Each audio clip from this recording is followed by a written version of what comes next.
সুপ্রিয় দর্শক, আপনারা দেখছেন এসপিএন বাংলা টিভি। দেখুন ও সাবস্ক্রাইব করুন এসপিএন বাংলা টিভি, দেশ ও মানুষের কথা বলে। সমীকরণ, গাছ লাগান, পরিবেশ বাঁচান, চাই না বিষাক্ত মরণ। আসুন সবাইকে নিয়ে আমরা পরিবেশকে রক্ষা করি এবং নতুন প্রজন্মকে একটি সুন্দর পৃথিবী উপহার দিই। ধন্যবাদ সবাইকে।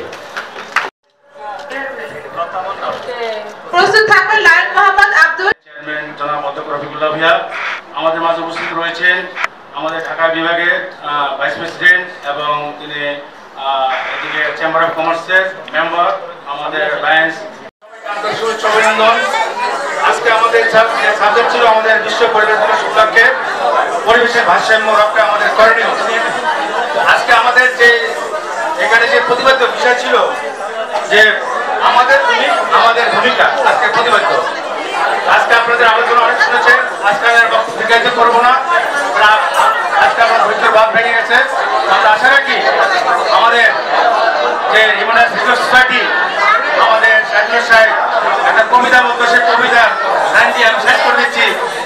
মানব তোমার কণ্ঠে সে সৃষ্টির আদিম বাণী, ফুটাও দেখি বলো দেখি আমার মানব ধর্ম, আমার গুরু, কবিতাটি আমি শেষ করে দিলাম। দিছে এবং করতে পারছি, কারণ জানেন যে বাইরের আবহাওয়ার গরম যে এত প্রচন্ড যে করা সম্ভব নয়। তা আমাদের অনেকক্ষণ ধরে আপনারা অপেক্ষা করছেন, অনুষ্ঠানটি আমরা যদি আলোচনা পর্ব শেষ করতে পারি, তাই প্রধান অতিথি আসার সঙ্গে সঙ্গে আপনাদের পুরস্কারটি হাতে দিয়ে তার বক্তব্যটি ধারণ করে পরবর্তীতে আমরা কালচারাল অনুষ্ঠানটি করতে পারবো।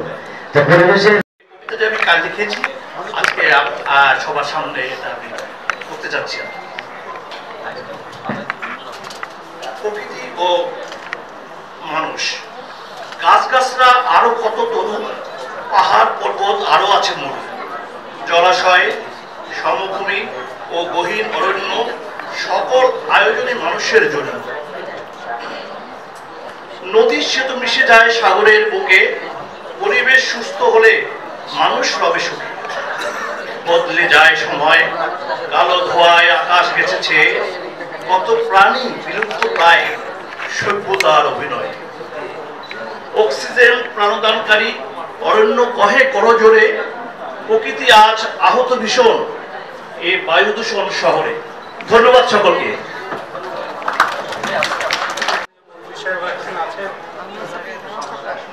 আমি পরিবেশ সম্বন্ধে একটা কথা বলবো, পরিবেশ সম্বন্ধে আমার বিশেষ কোনো জ্ঞান নাই, কিন্তু এখন যা পরিবেশ দেখতেছি সেটা আপনি বাতাসে বলেন, আর জলে বলেন, আর ঘরে বলেন, আর বাজারে বলেন, সবখানে ত্রাই ত্রাই অবস্থা। আজকে পরিবেশের যে অবস্থা, তার রূপটা আমাদের জানতে হবে। কোন রূপ দিলে আমরা পরিবেশটাকে উন্নতি করতে পারি।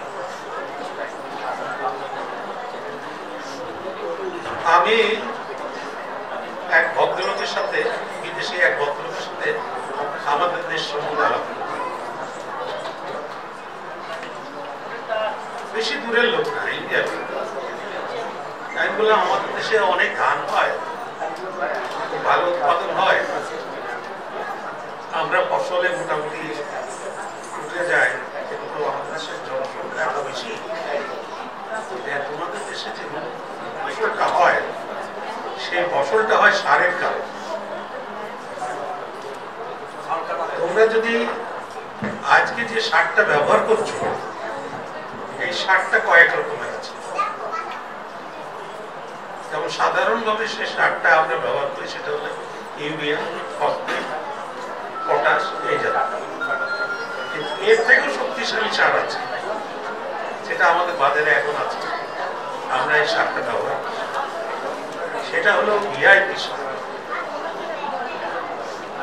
এই ভিআইপি সার যদি আপনি গাছে ব্যবহার করেন, গাছের ফল হবে যেখানে 1 পোয়া হতো, সেখানে হবে 1 কেজি। আজকে যে ধানটা হচ্ছে, ধানের যে না থাকে, এইটা একটু আগে আমাদের ডাক্তার সাহেব বলে গেলেন, যে ছেলেগুলি এখন লেখাপড়া করতেছে, যারা আমাদের সময়কার নকল করে পাশ করা ছেলে না, এখনকার যে শিক্ষা ব্যবস্থা তাতে নকল করার সুযোগ নাই, বিদেশেও নাই। এই সমস্ত ছেলেগুলি যখন শিক্ষিত হয়ে বের হবে আমাদের দেশের জন্য, তখন এইগুলি কাজে লাগবে। আমার ছেলে এই দেশের স্কলারশিপ বিদেশে